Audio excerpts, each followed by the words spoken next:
Comme prévu, on va faire un cours sur l'actualité cette fois-ci. On va voir que c'est l'actualité.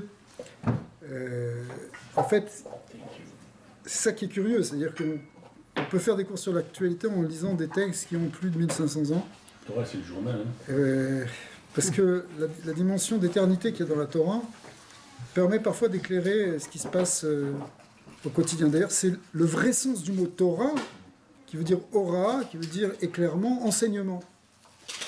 Donc, si une Torah, elle doit nous apprendre quelque chose à nous, dans notre génération à nous, et à nous en particulier en tant qu'individu, d'accord?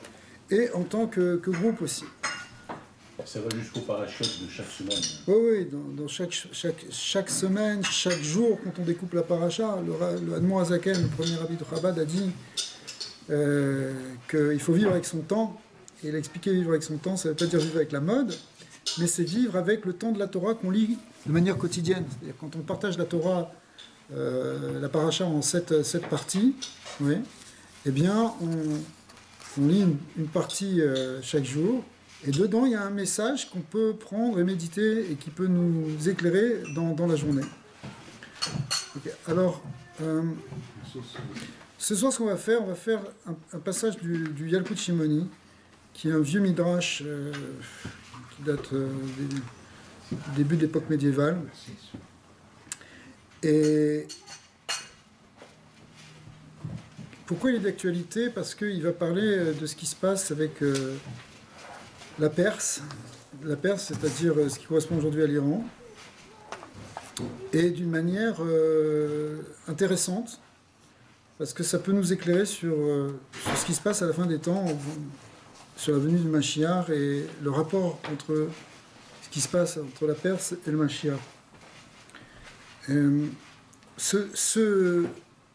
va lire d'abord ce midrash, après on donnera l'explication qu'a donné le rabbi de Lubavitch il y a déjà quelques années, puisqu'il faut remonter à l'époque de la guerre du Golfe. C'est à ce moment-là qu'il avait beaucoup interprété ce midrash pour expliquer ce qui se passait à l'époque, non pas avec la Perse, mais avec l'Irak. D'accord? C'est-à-dire en hébreu, dans le domaine de la Torah, ça correspond à Babel. Babel, l'Irak, c'est construit sur l'ancienne Babel. Mais il avait interprété à l'époque ce qui se passait avec Saddam Hussein. Et il avait sorti ce midrash et il avait expliqué des choses. On va y revenir après. Et on va voir qu'en fait, quelque part, ce midrash, il nous parle aussi maintenant, peut-être sur ce qui se passe actuellement. Amar Rabbi Yitzhak, qui est un des grands maîtres de la Torah, de l'époque des Tanaïm, Shana Shemeler HaMashiach Nigle Bo, l'année où le Mashiach va se révéler, on va lire directement en français. Tous les rois des nations s'affrontent. C'est-à-dire, on est dans une situation où il y a des conflits, entre les peuples. Et aujourd'hui, c'est ce qu'on voit. Au Moyen-Orient, il y a beaucoup de... Pour reprendre un terme... Il y a beaucoup de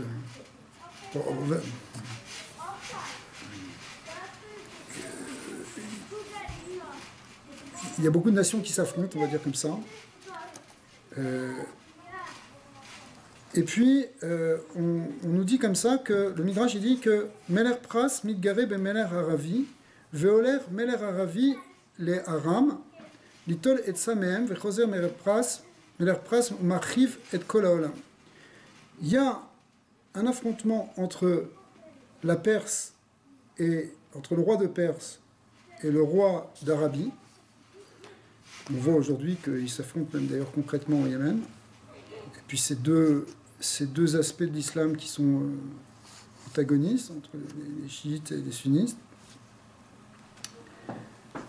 Et puis finalement, l'Arabie cherche des conseils auprès d'autres, cherche à trouver des appuis. Et ce qui se passe, c'est qu'à un moment, l'Iran ou la Perse vient et Machiv et Kol Haolam va et détruit le monde. Alors quand on dit détruire, ça ne veut pas dire forcément détruire complètement, physiquement, par une guerre ouverte, ça peut être aussi l'idée de ruiner le monde, de ruiner les nations par le terrorisme, par la peur, par les pressions. D'accord ? Aujourd'hui, on sait que l'Iran, c'est quand même le premier pays à soutenir le terrorisme dans le monde. D'accord ? Donc, quelque part, ils ont une capacité même de miner ce qui se passe en Occident, ce qui se passe dans tous les pays du Moyen-Orient aussi. Alors, et on voit que toutes les nations sont confondues, paniquent et tombent sur leur face, littéralement, ça veut dire se mettre à terre.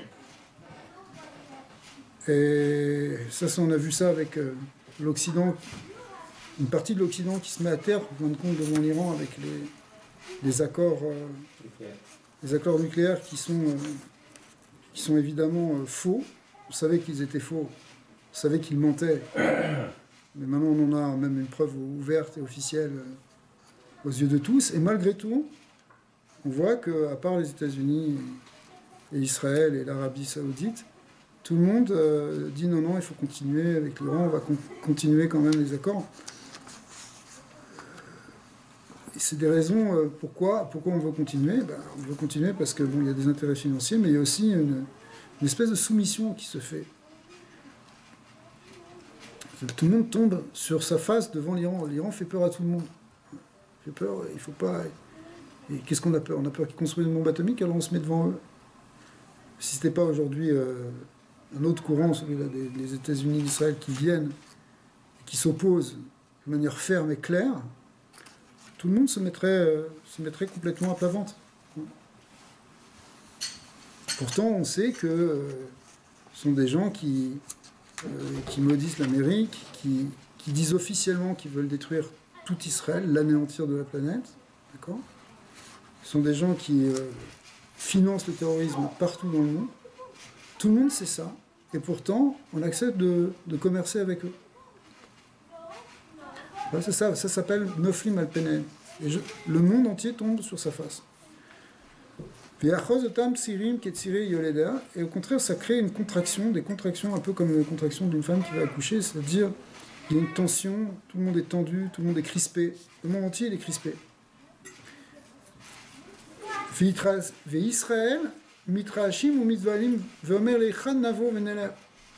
Et Israël aussi, il arrive dans une situation au départ où il a très peur. C'est la plus grande menace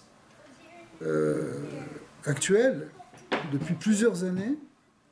Les gouvernements israéliens le savent et l'ont toujours dit.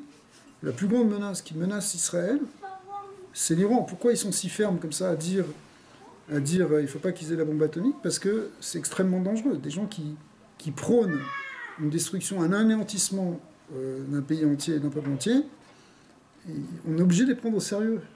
D'accord? Donc, ils créent une crainte, ils créent une peur.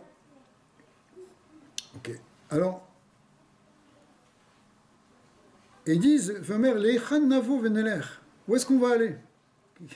Si on est pris par ça, où est-ce qu'il va aller, Israël? Il ne peut pas aller ni à l'est, ni à l'ouest, ni au sud, ni au nord. On a entouré le Liban, la Syrie, la Jordanie, l'Égypte. Ce ne sont pas des pays qui veulent nous aider. D'accord? Donc où est-ce qu'on va aller? Veomer lahem beni, veomer lahem. Alors qui c'est qui leur dit? Apparemment c'est le bon Dieu qui leur dit ça, c'est pas précisé. Beni al tirao, n'ayez pas peur. Il y a peut-être des fautes ici, mais mes enfants, n'ayez pas peur.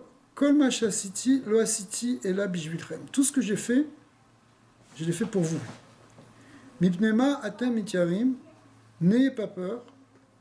Altiru igiazman geulatechem. En fait, c'est le temps de votre geoula qui est en train d'arriver.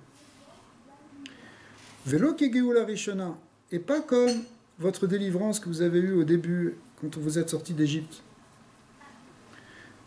La Géoula Acharona, elle sera différente. La dernière Géoula, la Géoula du Mashiach, elle est différente. Pourquoi? Parce que la première Géoula, après ça, il y a eu des souffrances et de la soumission à d'autres nations.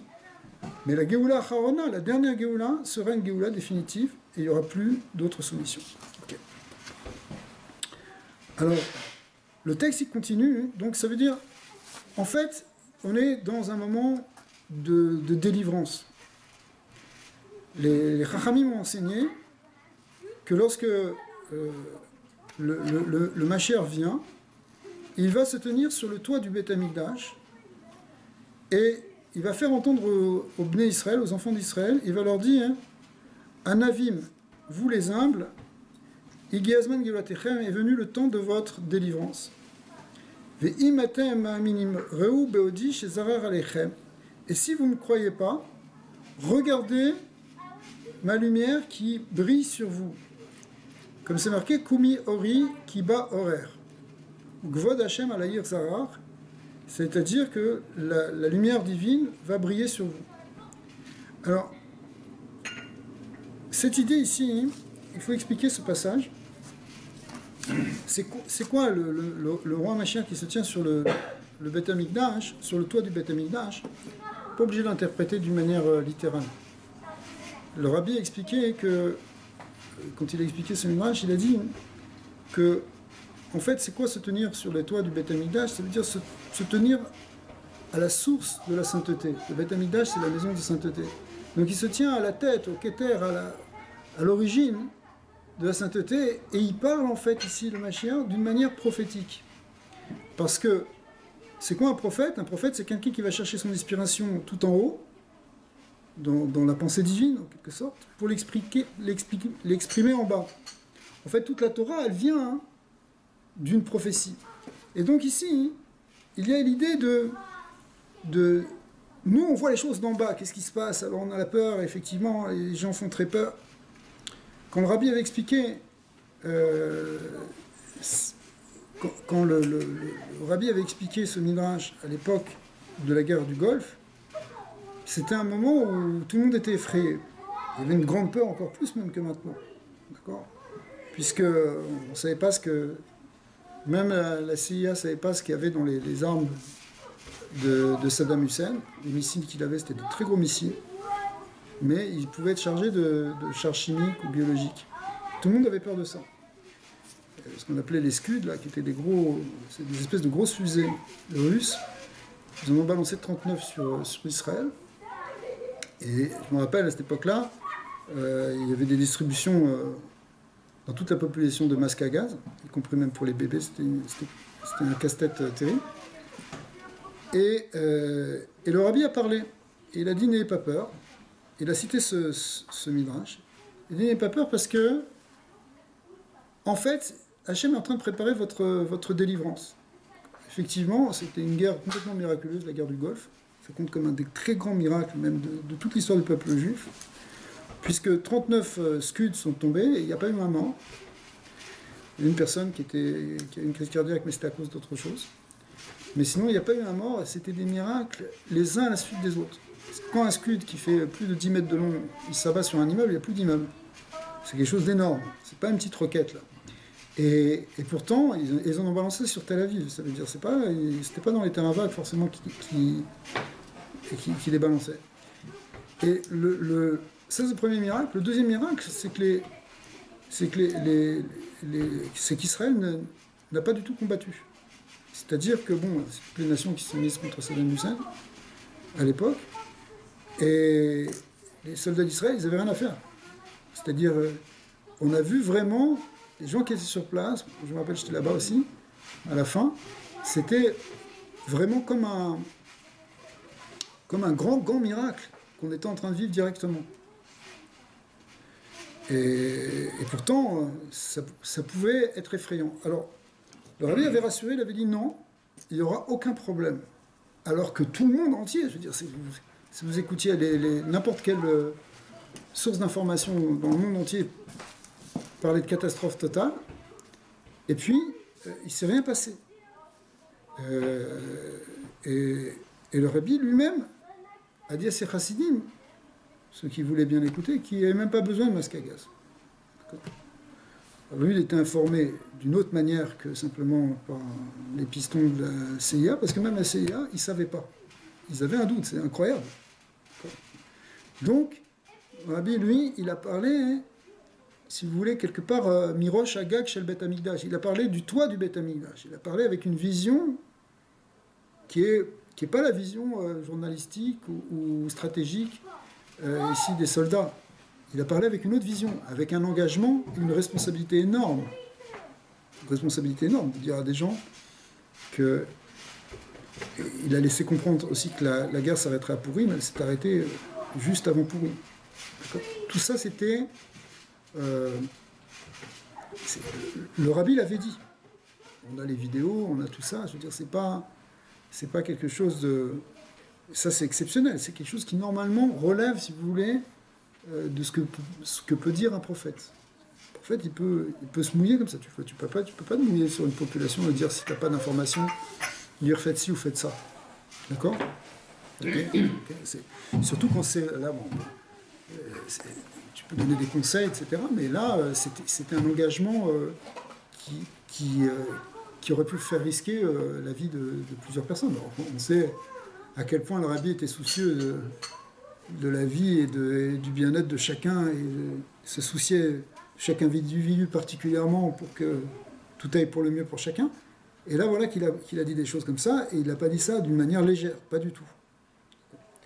Alors, effectivement, il a expliqué dans ces choses-là que nous, avant même, il a dit que c'était parce que Akadosh Baruch Hu était en train de, en quelque sorte, de régler des vieux comptes avec Bavel. C'est-à-dire que le roi de Bavel, c'est marqué dans d'autres versets, dans les versets d'Isaïe, etc., que Bavel, qui était le grand empire, eh bien, à un moment, il doit s'effondrer. Et alors, c'est sûr que ça s'est déjà passé, si vous voulez, il y a longtemps, la fin de l'empire de Babel. Mais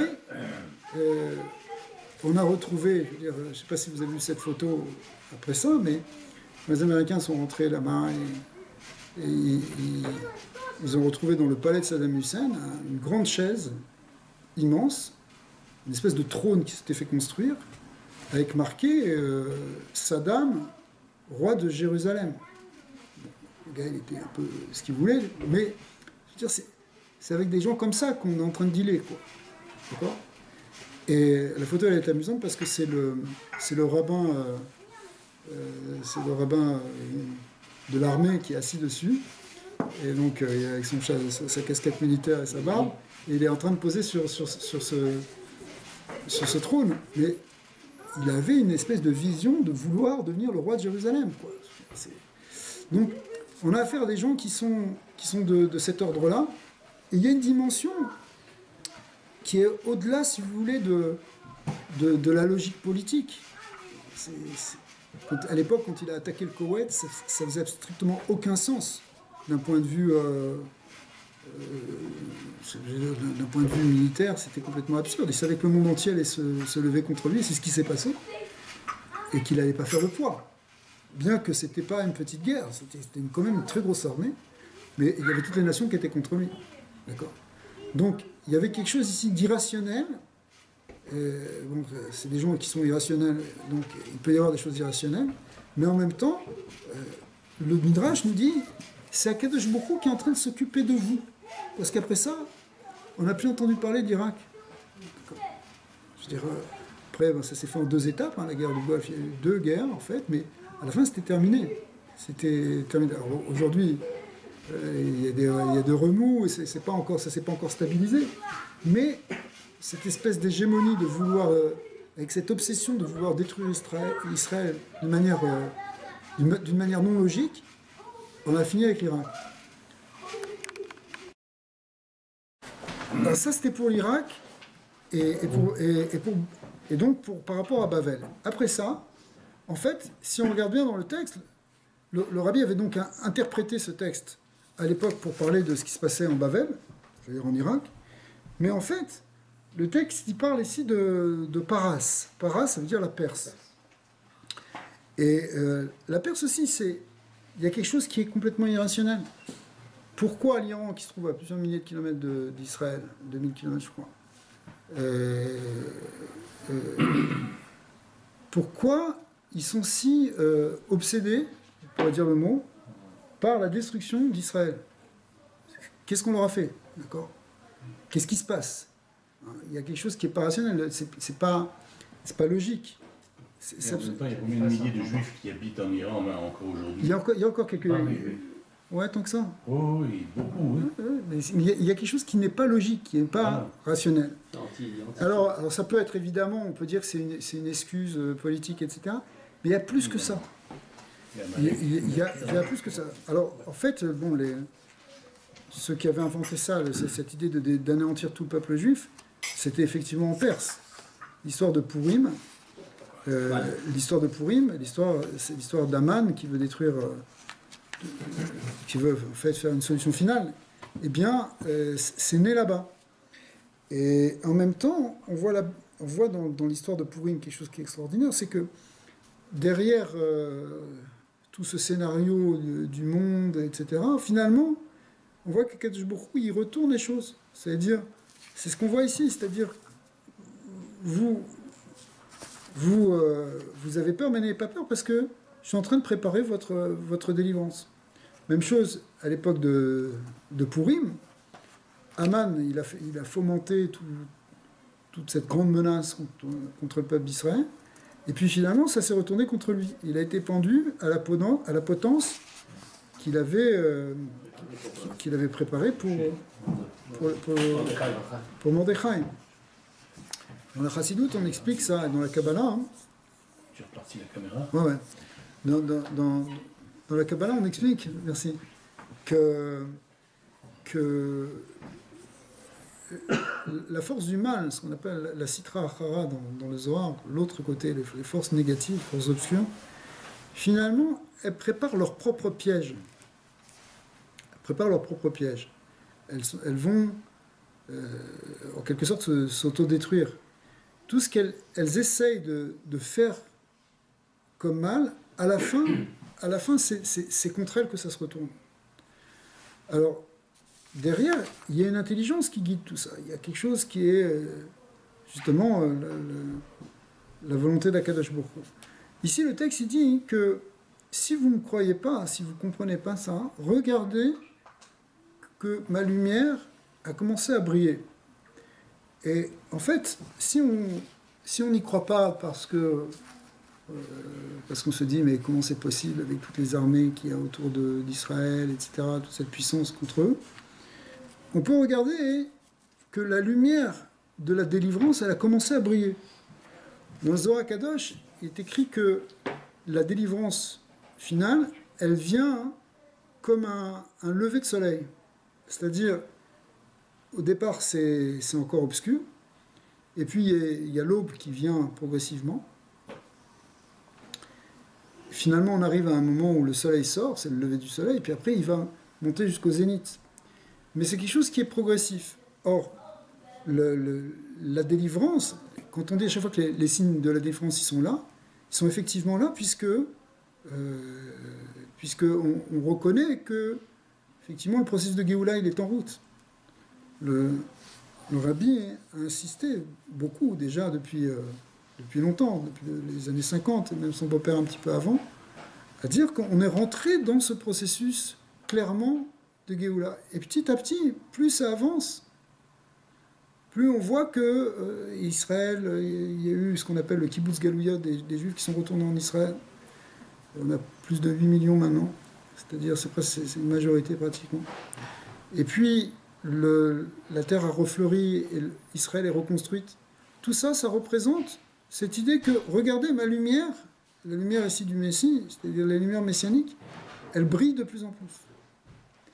Donc, c'est sûr qu'on pourrait avoir peur et se dire, voilà, il y a quelque chose qui est en train de se passer, c'est encore, et l'antisémitisme n'est jamais fini, etc. Mais, au fond, ce à quoi on assiste, ce qu'on a assisté avec l'Irak, et qu'on va assister aussi finalement avec l'Iran, on espère que ça ne va même pas se passer comme ça, mais encore plus simplement que les Iraniens vont faire tchouva, ou je ne sais pas.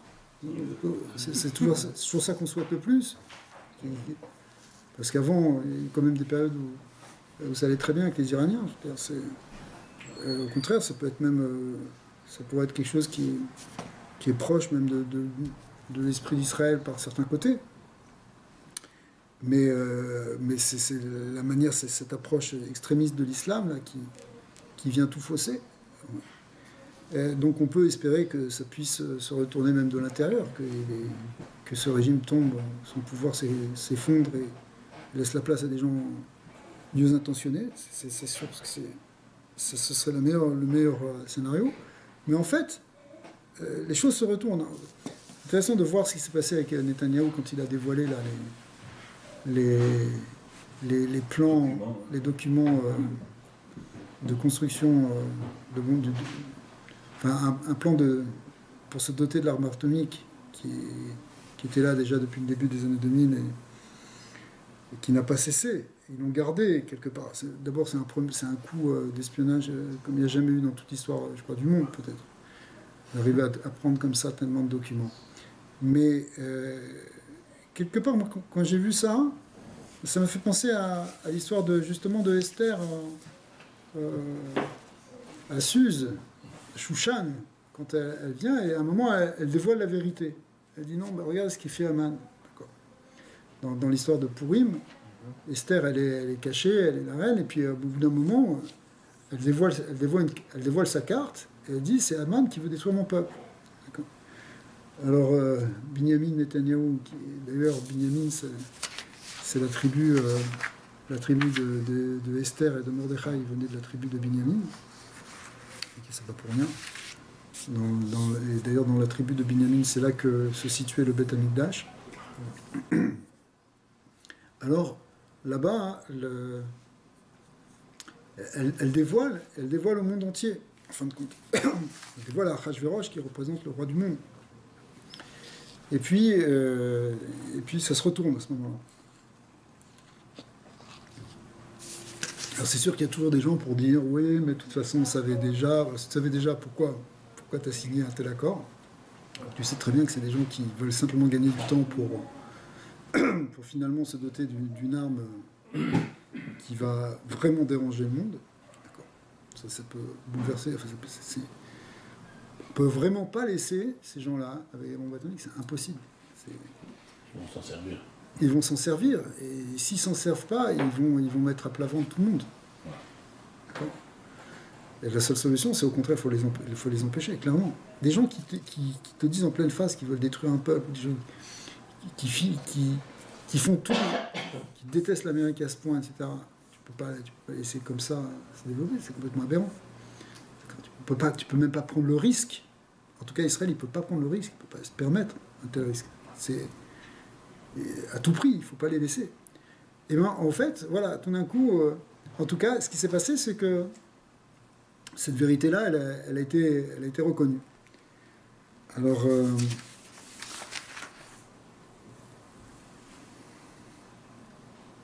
c'est sûr que tout ça, ça vient dans une période qui s'appelle le Esther Panim.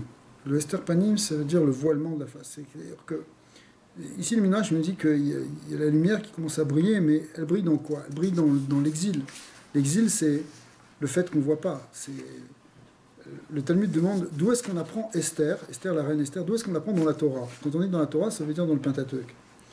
Et elle dit, il y a un verset qui dit, à la fin du livre, à la fin justement de la Torah, à la fin du Chumash, à la fin du Deutéronome, il dit que en ce jour, j'obscurirai, je voilerai ma face de eux, et je voilerai ma face de eux. Ça veut dire quoi, je voilerai ma face de eux? Ça veut dire, c'est ce qu'on appelle en hébreu le Esther Panim. Mais le Esther Panim, le mot Esther qui veut dire voiler, caché, c'est la racine du mot Esther. Esther, elle veut dire celle qui est cachée, justement. Alors, il y aura, dans ce voilement-là, à un moment, il y a quelque chose qui va être le dévoilement. Kadosh Baruch Hu, finalement, il se dévoile dans un endroit qui est au départ voilé. C'est pour ça qu'au départ, on a peur. De même qu'en Perse, à l'époque de Purim, tout le monde était effrayé parce qu'il y avait une menace réelle. Mais cette menace, elle a été retournée, elle a été transformée. Le Esther Panim s'est transformé au contraire en Giloui Panim, c'est-à-dire en dévoilement. Et ça, c'est un processus qui fait partie, si vous voulez, de la notion de Géoula. La Géoula, c'est un retournement de ce qui est obscur en lumineux. Quand on dit obscur en lumineux, c'est comme si dans une pièce sombre, maintenant tu amènes la lumière. En fait, c'est la même pièce, sauf que maintenant elle est éclairée. Et c'est ça qu'il faut voir avec ce qui s'est passé à Purim. C'est qu'à un moment, tout d'un coup, la lumière s'est éclairée, elle a chassé les ténèbres.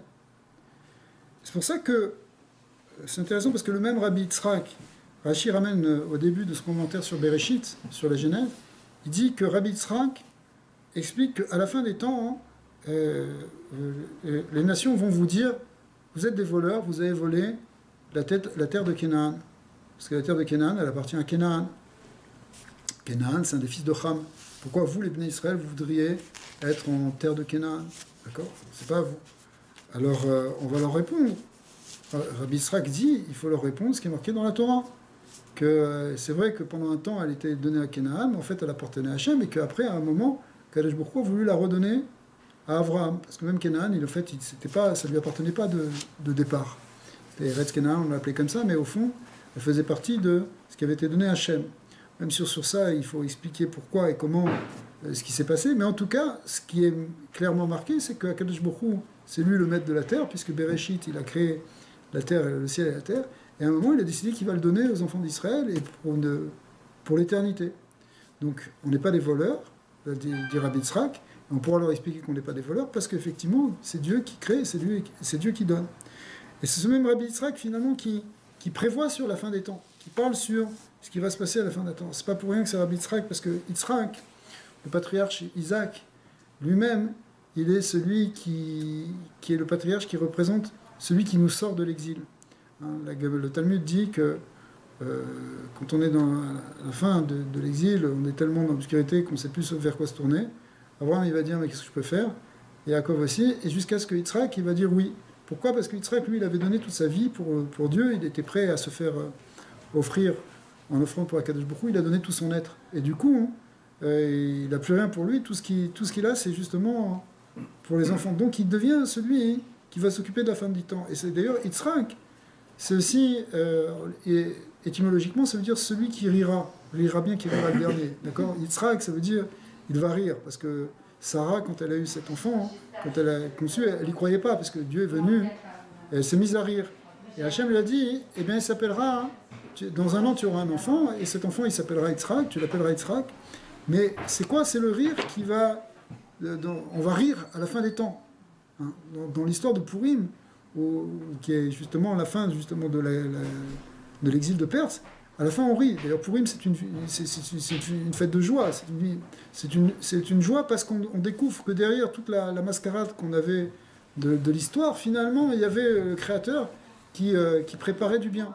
Mais ça c'est quand on passe justement de l'obscurité à la lumière. Et c'est ce que nous dit ce Midrash ici, que à la fin il y a les enfants d'Israël sont effrayés et le Mashiach leur dit, mais n'ayez pas peur, vous ne voyez pas que ma lumière brille. C'est-à-dire quoi? La lumière de la Géoula, c'est la lumière messianique, celle de l'espoir, celle de la délivrance, elle est déjà en train de briller. שנאמר כי הנה החושך יעשה ארץ ובאותה שעה מאביק הקדוש ברוך הוא אורו של מלך ישראל והולכים כולם לאורן של מלך המשיח ושל הגב של מאיר המשיח. Et à ce moment-là, qu'est-ce qui se passe? Eh bien, Akadosh Baruch Hu, il va dévoiler cette lumière justement du Mashiach, cette lumière d'Israël. Comme c'est marqué, Ve alchu goyim leorecha ou malachim lenugaz ha'ara, que les nations et les rois vont aller vers la luminescence de ta lumière. Et ils vont s'attacher littéralement à la poussière des pas du roi Mashiach. Ce qui veut dire quoi? Ça veut dire que finalement, les nations, en voyant ça, elles vont enclencher, elles vont suivre, elles vont commencer à comprendre ce qui est en train de se passer. Aujourd'hui, on est dans une crise, plus que de société, on est dans une crise civilisationnelle. On ne sait pas vraiment où est-ce qu'on va. Je veux dire, les nations ne savent pas vraiment où elles vont. Et d'ailleurs, derrière ce conflit-là qui se passe de manière si dramatique en Syrie, il y a l'idée de conflit de civilisation. Tout est là derrière. C'est une lutte entre l'islam lui-même, entre les sunnites et les chiites, entre l'Occident et l'Orient, entre le Nord et le Sud. Il y a tous les conflits, si vous voulez, qui sont immanents dans l'humanité, qui ressortent. Mais qui ressortent parce que où est-ce qu'on va? C'est quoi la voie à suivre? C'est quoi le modèle? Allez voir ce qui se passe en Europe. Il y a une vraie, au fond, il y a une vraie incertitude, si c'est pas peut-être une interrogation, mais en tout cas une grande incertitude sur quel est l'avenir. Qu'est-ce qu'on va faire? Où est-ce qu'on va dans la civilisation? Et en fait, quand la lumière messianique elle commence à briller, ça donne une lueur d'espoir, une lumière de compréhension vers quelque chose qui fait que les nations vont suivre. Alors, vous allez me dire, on est encore loin de ça. La preuve, c'est qu'il y a beaucoup de résistance. Il y a beaucoup de gens qui vont contre. Mais nous, ce qu'on sait, c'est que quand il y a des résistances, c'est que c'est bon signe. D'accord? Souvent. Ça ne veut pas dire qu'on s'obstine dans quelque chose qui est faux, mais que, en général, au contraire, comme on l'a vu plusieurs fois avec l'histoire de Amalek, qui est le principe même de l'obscurité, c'est que lui, il se renforce à chaque fois qu'on va justement vers cette lumière messianique. Dès on avance vers la Géoula, c'est là qu'il attaque, comme il a attaqué lorsque les enfants d'Israël étaient au moment en route pour le Mont Sinaï. Alors c'est la même chose. Aujourd'hui, on est en train de changer. On vient de parler de la Syrie. La Syrie aussi, on se demande pourquoi ils nous en veulent, mais c'est pas nouveau. Parce que si vous prenez la Bible, tout le Tanar, le plus grand ennemi d'Israël, qui a toujours attaqué Israël, c'est ce qu'on appelait la Syrie à l'époque, Achour en hébreu, d'accord, et qui est l'ancienne Syrie, d'accord. Et cette ancienne Syrie, elle a toujours été là. Il y a un fameux verset qui dit Mitzafon Tipata Hara, que le mal il sort toujours du nord, d'accord, et le nord c'est la Syrie ici. Les commentateurs expliquent ce verset en disant que ça fait référence justement au royaume d'Achour, Achour qui est l'ancienne Assyrie, qui de tout temps a attaqué Israël. Ceux qui ont déporté les enfants d'Israël au moment du premier temple, avant la destruction, c'était Achour. C'est eux qui sont toujours mis en guerre contre nous. Alors, ça aussi, ça fait partie des empires qui, finalement, doivent tomber. Le Harizal dit que le mot Damasek en hébreu c'est pour dire Damas, qui est donc la capitale de Achour, de la Syrie, hein, l'actuelle capitale, et même depuis très longtemps. Damas est vraiment une grande place. Eh bien, il dit que lorsque Damasek tombera, eh bien, ce sera un signe de la reconstruction du Beth Amikdash. Parce que les lettres de Damasek, c'est les mêmes lettres que Mikdash quand on les met à l'envers. Le shin et le sin, c'est la même lettre. Hein.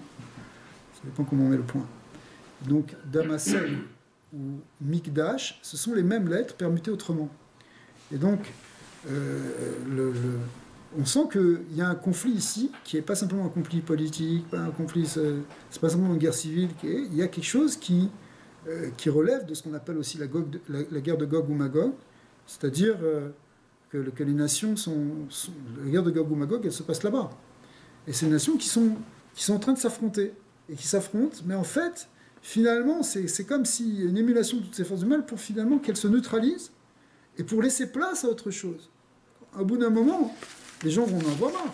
Il faut qu'on puisse comprendre que ça ne sert à rien. Alors, ici, dans le texte, il y avait un passage où il dit que il va y avoir parmi les nations des contractions, comme la contraction d'une femme qui accouche. Mais ça, c'est ce qu'on appelle les contractions de la naissance du Mashiach. L'époque messianique, elle est vue comme une naissance. Mais comme une naissance, il y a forcément des contractions qui se font et qui permettent... Alors, ces contractions-là, on les voit aujourd'hui. Là, mais, quelque part... Alors, ce que le Rabbi disait, c'est que on parle toujours des guerres du Mashiach, mais lui, il expliquait que c'est essentiellement des guerres spirituelles. C'est-à-dire que le rôle d'Israël, c'est aussi par la prière, c'est aussi par l'étude, c'est aussi par l'enseignement qu'on arrive à gagner du terrain, à gagner des consciences, à gagner à changer le monde. Et pas simplement, ici, une guerre avec des armes. Mais cependant, cette guerre qui concerne justement ces nations dans cet endroit-là, elle doit finalement aboutir à quelque chose de meilleur. Un peu comme, entre guillemets, après la Seconde Guerre mondiale, finalement, il y a eu un ordre mondial qui est sorti avec, qui a basé une paix en Europe, qui a basé une paix quand même dans pas mal d'endroits du monde. Mais quelque part ici, c'est un accouchement de quelque chose d'autre, de quelque chose de nouveau. Mais l'idée ici, c'est que c'est pas une espèce de catastrophe dans laquelle on va tomber, et puis après on ne saura pas où on va, et ça va aller de peine en peine. C'est pas ça, c'est un accouchement de quelque chose où il n'y a plus d'exil après ça. C'est ce qu'il vient te dire. C'est-à-dire, dans la première délivrance, après ça on a été à nouveau soumis, on est retombé dans tout ça. Mais dans la dernière, il n'y a plus ça. C'est sur le même modèle que la première, pareil, l'Égypte. Voilà, c'est le même modèle, sauf que après l'Égypte, il y a eu d'autres exils. Alors que cette Géoula, cette délivrance-là, il n'y a plus d'exil après. Et ce n'est pas quelque chose qui est simplement pour Israël en tant que tel. On voit que toutes les nations, elles vont fouler la terre soulevée par les talons du Mashiach. C'est-à-dire que elles vont suivre, parce que le Mashiach, ce n'est pas quelque chose qui est simplement pour Israël, c'est quelque chose qui est pour toute l'humanité. Sauf que, effectivement, c'est Israël qui, en fin de compte, qui véhicule cette lumière messianique, c'est-à-dire essayer de voir autrement, essayer d'arrêter avec le mensonge, essayer d'arrêter avec l'absurdité. Voilà. Tout ça, c'est des forces de l'obscurité, de mentir. Il y a un moment où il faut dire les choses vraiment, il faut que les choses soient vraies, il faut chercher le bien, les vraies valeurs, pas la valeur de la mort et d'anéantir le monde. Ok, ça c'est. On sait que Israël, le peuple d'Israël, la valeur suprême en quelque sorte, c'est la vie. Parce que, et d'ailleurs, même la Torah, qui est évidemment au niveau spirituel la chose la plus élevée pour le peuple juif, d'accord, mais il y a un verset qui dit clairement, Vechai Bahem, tu vivras avec elle. C'est pour ça que le principe de vie, il est encore plus élevé que le principe de la Torah. Et pourtant, la Torah, on le voit comme quelque chose qui est le plan du monde, qui est la pensée de Dieu, qui est la parole suprême, d'accord. Mais cette parole suprême, elle n'est pas là pour détruire les hommes. Elle est là pour les faire vivre. C'est pour ça que la transgression du Shabbat, c'est quelque chose qui est très important, qui est fondamental. La Torah a mis une importance extraordinaire sur le respect du Shabbat comme un principe de vie, justement. Mais là-dessus, s'il y a un danger, on transgresse le Shabbat parce que c'est marqué « Vechai Bahem », vous vivrez avec la Torah, avec ces paroles de la Torah. Les paroles de la Torah ne sont pas des paroles pour détruire, mais pour faire vivre. Du coup, dans le peuple d'Israël, il y a le principe de vie, c'est lui qui est essentiel. Si quelque chose vient nier la vie, vient détruire en fait, vient prôner la mort, c'est pas quelque chose, c'est quelque chose pour lequel on est fondamentalement contre. Alors que les islamistes, évidemment, bon, c'est tellement connu ce que je suis en train de dire, eux, ils sont là, ils vénèrent d'une certaine manière la mort. Ouais. Et c'est exactement l'opposé. Amalek, quand il attaque, il sait qu'il va mourir. Il sait pertinemment qu'il va se faire tuer. C'est comme les gars de l'État islamique, de Daesh, exactement. Ils savent parfaitement qu'ils ne feront jamais le poids devant l'armée américaine. Je veux dire, c'est impossible. C'est pas avec des pick-up que tu vas tenir le coup. Mais c'est pas grave, parce que ce qu'ils veulent, quelque part, ils veulent mourir. Ils le veulent, ils le disent. Pour eux, ils veulent mourir en martyr, d'accord, mais en fait, ils veulent mourir après avoir maximisé tout potentiel d'amener la mort dans le monde. Et ça, c'est la force d'Amalek. Et le Mashiach, c'est exactement le contraire. C'est au contraire la force de la lumière, la force de la vie.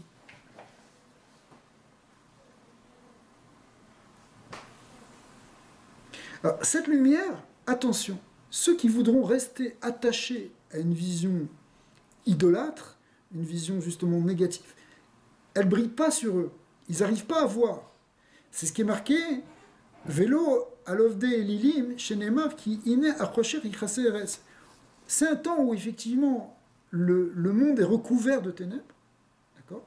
Et on le voit aujourd'hui, c'est très ténébreux finalement ce qui se passe là-bas. Nous on est éclairés parce qu'on a l'éclairage de la Torah, parce qu'on a ce qu'on appelle la Emouna, on a cette vision profonde, mais sinon il y a une grande ténèbre, et celui qui veut rester accroché dans les forces de ténèbres, il peur aussi.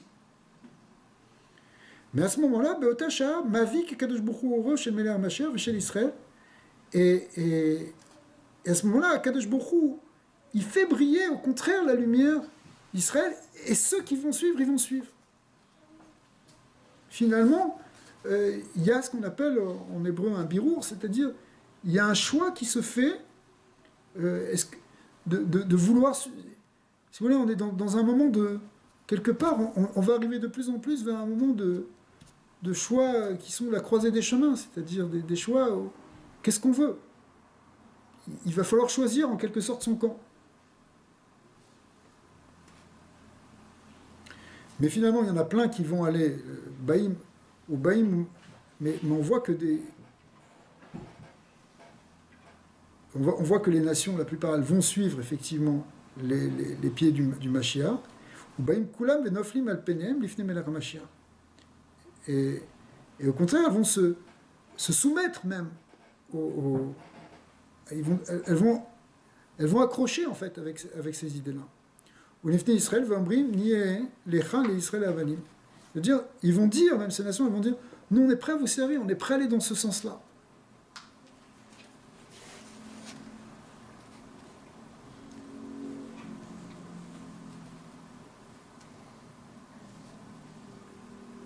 Après, le Midrash il continue sur plein d'idées messianiques, sur le Mashiach ben Yosef, le Mashiach ben David. Le Mashiach ben Yosef, c'est celui qui c'est une force, mais il y a deux forces messianiques essentiellement dans l'univers, on pourrait dire, qui correspondent dans les séphirotes à des niveaux qui s'appellent Chorma et Bina, enfin, qui sont des grandes forces spirituelles, mais des forces divines, mais qui viennent soit se manifester plus dans le côté matériel, soit plus dans le côté spirituel. Ce qu'on appelle le Mashiach ben Yosef, c'est plus le côté matériel. Le Mashiach ben David, c'est plus le côté spirituel. Mais qui sont des forces positives, des forces de bien, des forces de vie, justement, qui viennent lutter contre les ténèbres du monde. Alors, le côté Mashiach ben Yosef, qu'on appelle aussi Mashiach ben Ephraïm, Ephraïm étant un des fils de Yosef, eh bien, c'est lui qui vient en quelque sorte en premier, au départ. Du moins dans le processus de Géoula à la fin, comme on le voit, cette idée d'abord de reconstruction matérielle du peuple juif. Et puis, il y a aussi le côté Mashiach ben David, qui représente au contraire le monde de la Torah et le monde de la Neshama, de l'âme. Et puis les deux doivent s'unir. Finalement, ils se réunissent tous les deux pour donner ce qu'on appelle ça veut dire qu'ils vont être réunis dans tes mains. C'est l'idée justement de Moshe Rabbeinu, qui était le premier Mashiach et qui est le Mashiach de la fin. Alors quand on dit Mashiach, on voit très clairement dans les Sfarim de Kabbalah, dans les livres de Kabbalah, que le Mashiach, c'est, avant d'être incarné par des hommes, ce sont des forces, des forces divines, réellement. Et puis, si on veut être animé de cette force divine, on peut l'être. Il y a plein d'âmes qui prennent cette force-là. Dès que tu fais quelque chose, si tu veux, de positif, justement, pour changer le monde, pour l'amener vers un mieux, pour l'amener vers une meilleure manière de vivre entre les hommes, d'amener d'un côté, c'est-à-dire ça c'est le côté Mashiach ben Yosef, et le côté Mashiach ben David, c'est aussi le côté d'amener la connaissance et d'amener la conscience des choses spirituelles et élevées dans le monde. Et bien tout ça, c'est tu prends sur toi cette force messianique. C'est ça que quand on dit le Messie, souvent on imagine le Messie, il y a le Messie, ok, mais c'est pas seulement ça. Le Messie, la notion de Mashiach, c'est réellement une force qui doit traverser l'humanité et qui doit être portée par Israël, et parmi Israël, entre autres, par des grands tzadikim, des grands saints, dont certains donc sont, et ça peut être dans toutes les générations, sont donc porteurs, si vous voulez, de entre guillemets, l'âme du Messie. Puis à la fin, ces deux aspects se réunissent, et à la fin, il y a ce qu'on appelle un vrai Melech HaMashiach, oui. Il y a une question justement par rapport à ça que je me pose souvent, mais je pense que c'est peut-être en contradiction avec le texte, mais moi je me demande si le Messie, en fait, c'est pas quelque chose pour dire, en fait, l'humanité. en tant que tel. Ben, c'est le côté, si tu veux, réellement humain. Est-ce que c'est vraiment incarné par une personne ou ça peut pas être Alors, humain, je te dis, c'est pas seulement dans une personne, c'est c'est une force qui peut s'incarner si toi tu t'ouvres à ça. Tu comprends? Après, le Mashiach, ce qu'on appelle le Mashiach avec un grand M, si vous voulez, et c'est celui qui va recueillir tous ces influx, toutes ces forces-là, qui va unifier ces deux aspects, ce côté David et ce côté Yosef. C'est pour ça que c'est Mashiach ben David, mais qui a le côté de Yosef aussi avec lui. D'une certaine façon, il ne peut pas venir, lui, si on n'a pas, nous, fait un certain travail aussi. Exactement. On n'est pas juste là à attendre qu'il vienne et qu'il règle tous les problèmes. Ah non, non, non, c'est pas un truc comme ça du tout, puisqu'au contraire, c'est l'effort de lutter contre l'obscurité qui fait que cette force messianique, elle se révèle. Donc, on l'a tous, on peut l'avoir tous plus ou moins. Dans chaque génération, il y avait des gens qui étaient l'équivalent du Mashiach, si vous voulez. David Ameller lui-même. Alors, tu as dit l'humanité, c'est intéressant parce que c'est marqué dans le Zohar que Adam, en hébreu, Adam, c'est écrit avec 3 lettres. Adam, Aleph, Dalet, Mem. Mais ces 3 lettres, elles-mêmes, sont des initiales. Aleph, c'est Adam lui-même. Dalet, c'est le Dalet de David, c'est le D de David. D'accord? Et M, le Mem en hébreu, c'est la première lettre de Mashiach ou de Moshe. Mais Moshe, il est appelé lui-même le Mashiach, il est le Goel Rishon, il est le premier Mashiach, si vous voulez, qui délivre Israël.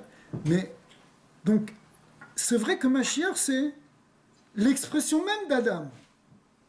C'est contenu dans le nom d'Adam, c'est-à-dire que tu ne peux pas avoir l'homme, l'humanité réellement, c'est une humanité finalement messianique. Parce que l'humanité de l'exil, celle des guerres et des ténèbres. Regarde, tu prends l'histoire des hommes et c'est affolant. Regarde toute l'histoire du Moyen-Âge. Regarde toute l'histoire. Jusqu'à aujourd'hui, c'est que des guerres. On est d'accord? D'accord. Même si elles ne durent pas toutes 100 ans, mais c'est tout le temps des guerres. C'est-à-dire les moments de paix sont plus rares que les moments de guerre, en fait. Si on réfléchit bien pratiquement. Je veux dire, ça, c'est dans le monde entier. Pourquoi? Où est-ce qu'il est Adam dans tout ça? Alors, pour ça que bon, l'idée de shalom, de paix, c'est vraiment quelque chose qui est aussi le leitmotiv et la qualité la plus importante pour Israël. Parce que finalement, c'est comme ça qu'on retrouve ce qu'est le véritable Adam. Adam, il a été perdu, il a été disloqué. Quand on parle de la tour de Babel, où les nations sont parties en 70 langues, c'est une dislocation, si vous voulez, du corps de l'humanité. L'humanité elle-même, elle va être séparée en 70 branches. Mais le Mashiach, c'est qu'il y a à nouveau une réunion de ces 70 nations. Il faut absolument arriver à ça.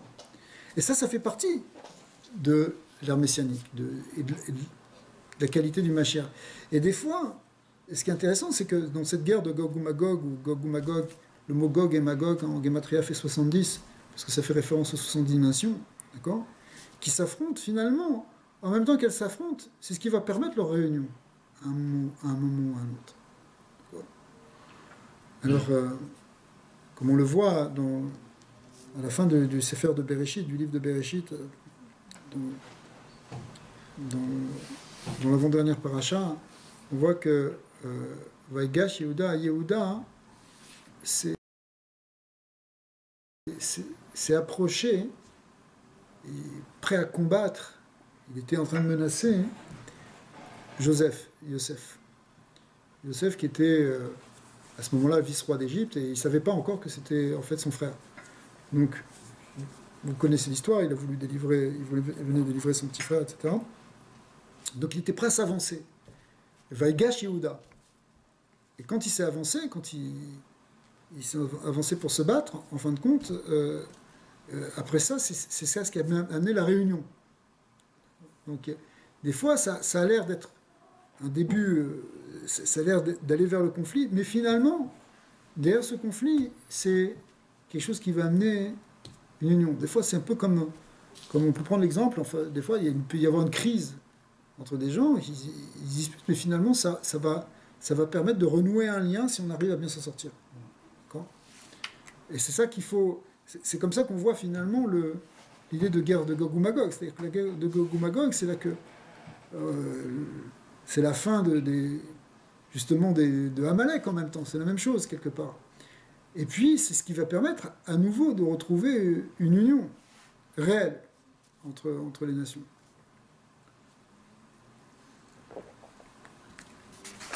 Et Israël se trouve au centre de tout ça. Israël, c'est celui qui permet, qui attire cette focalisation. On comprend maintenant pourquoi l'Iran, pourquoi tout le monde en veut à Israël. L'Iran, est-ce qu'il y a un pays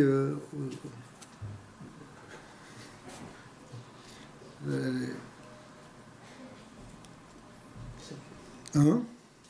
Il n'y en a pas. Non, aujourd'hui, il y a la nouveauté, c'est que l'Arabie Saoudite, c'est marrant parce que l'Arabie est citée dans ce texte, et justement parce qu'elle est contre l'Iran, parce que l'Iran vient l'attaquer, quelque part, qu'elle est obligée de se tourner vers autre chose. Ouais. Elle est venue, et finalement, elle vient. Alors vous allez me dire, oui, mais c'est sûr, mais ils ont des intérêts communs, évidemment, ils ne veulent pas tous les deux que. C'est quand on a le même ennemi, on devient amis, mais c'est intéressant de voir que c'est là. On aurait pu ne pas en parler dans ce texte. Non, on n'a pas parlé de beaucoup de nations, on a parlé de l'Arabie. C'est vraiment cette idée de la guerre du combat entre Paras, c'est-à-dire entre la Perse et l'Arabie, c'est un peu la même chose que si vous voulez. C'est dans l'extérieur, dans les forces négatives, c'est un peu la même opposition que ces deux choses contre. Enfin, aujourd'hui, de nos jours, c'est la différence entre les chiites et les sunnites, qui est une vieille guerre qu'il y a au sein de l'islam, et qui doit être aussi résolue. Parce qu'en réalité, théoriquement, ils n'ont pas de raison de s'affronter. Pas de quoi, même si tu n'es pas d'accord sur des idées. Tu n'es pas obligé de vouloir détruire l'autre. Okay. Tu peux avoir plusieurs visions. Tu peux avoir plusieurs visions de la religion, tu peux avoir plusieurs visions de la spiritualité, mais de là faire des guerres totales entre des peuples, ça fait pas de sens. Ça se fait chez les chrétiens aussi. Exactement. C'est ce qu'on a vu partout. Ouais.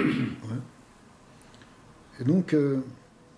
Même chez les juifs. Mais ouais, mais ça n'a jamais pris cette proportion-là. Non.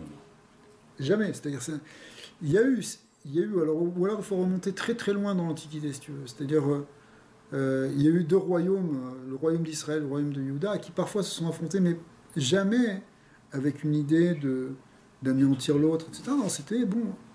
Il y avait les deux messies, il y avait les deux courants. Tu comprends? C'est-à-dire que le royaume d'Israël, qui était au nord, et le royaume de Judée, qui était au sud. Le royaume de Judée, c'était la lignée de David, qui dominait, qui étaient les rois, c'est les rois de la Judée. C'était les descendants de David, d'accord. Et puis au nord, le royaume d'Israël, c'était en fait des descendants de Yosef. Il venait de la tribu d'Éphraïm, d'accord. Donc c'était en fait cette scission, cette séparation qu'il y a eu dans l'histoire, c'était la séparation entre Yosef et Yehuda. Entre Yosef et David, c'est la même chose. David, Yehuda, c'est la même chose. D'accord. David, c'est un descendant de Yehuda. C'est pour ça que Joseph est enterré dans le nord. Oui, il est enterré à Shrem. Exactement. Tout le Shomron, ce qu'on appelle la Samarie, ouais, c'est Yehuda, la Judée-Samarie, c'est-à-dire en hébreu Yehuda et Shomron. C'est les deux berceaux les plus fondamentaux de toute l'histoire d'Israël. C'est ça qui nous est contesté, c'est incroyable, d'accord. Genre, c'est comme, je sais pas, si tu dirais que tu contestes l'île de France aux Français, quoi. Je sais pas quoi.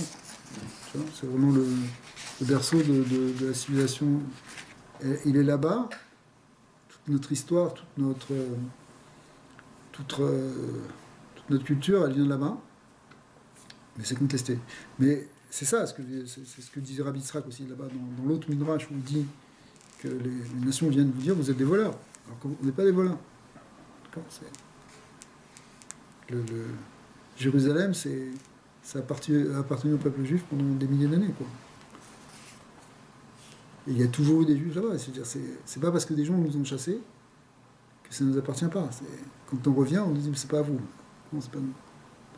Surtout ceux qui sont là, ils ne sont pas là depuis très longtemps. Les Palestiniens qui sont en Eretz Israël, ça fait à peine quelques centaines d'années, peut-être 300-400 ans, ils ont été amenés justement... ils ont été amenés à l'époque ottomane, ils ont été amenés à d'autres moments, mais ils ne sont pas forcément de là-bas. D'accord ? Donc il y a eu beaucoup de mouvements de population. On n'a pas de, si vous voulez, il n'y a pas de vestiges culturels d'un peuple palestinien. Ça n'existe pas. Il n'y a pas de peuple palestinien historique. Ils ont réutilisé. Ce qu'on appelait les Pélishtim, en hébreu, c'est-à-dire les Palestiniens, c'est les Philistins, c'est autre chose. Et d'ailleurs, ils n'étaient pas là, ils étaient plutôt d'ailleurs dans la bande de Gaza. Ouais. Mais ça, c'est d'autres peuples à la limite. Sauf qu'effectivement, c'est comme si l'esprit il est toujours le même. C'est intéressant. L'histoire de ce qui se passe à Gaza aujourd'hui, c'est la même chose que ce qui se passe avec les Pélishtim aussi. C'est une espèce de haine absolue, je veux dire, une obsession, quoi. Et c'est ce qui. Il y a une expression que j'ai découverte tout à l'heure quand on était en cours d'hébreu. On parlait de vrai Ishmaël et de faux Ishmaël. Enfin, il y a deux notions d'Ishmaël, je pense. Il y a Ishmaël qui va faire Teshuvah. Et le faux Ishmaël, ceux qui prétendent être Ishmaël et qui dépendent, en fait, c'est ces gens-là qui sont en dehors de tout point de repère. Ouais, c'est possible. Ishmaël, ça veut dire Dieu va faire entendre. Ce qui est présenté dans le Talmud, c'est que Ishmaël, c'est celui qui fait faire Teshuvah au Béni Israël. Voilà. Parce qu'il va nous rappeler, hein, il va nous faire entendre qu'il y a Dieu. C'est-à-dire que quand tu es dans l'oppression, c'est là que tu te retournes vers Hachem. C'est comme ça que les enfants d'Israël ont toujours fait. Donc, mais en fait, il y a peut-être quelque chose aussi, parce que Ishmaël, d'une certaine façon, avec tout ce qui se passe actuellement, fait réfléchir les nations. ouais. Ben, il faut les faire réfléchir, sauf si elles se mettent à plat ventre, là, comme on a vu avec l'Iran.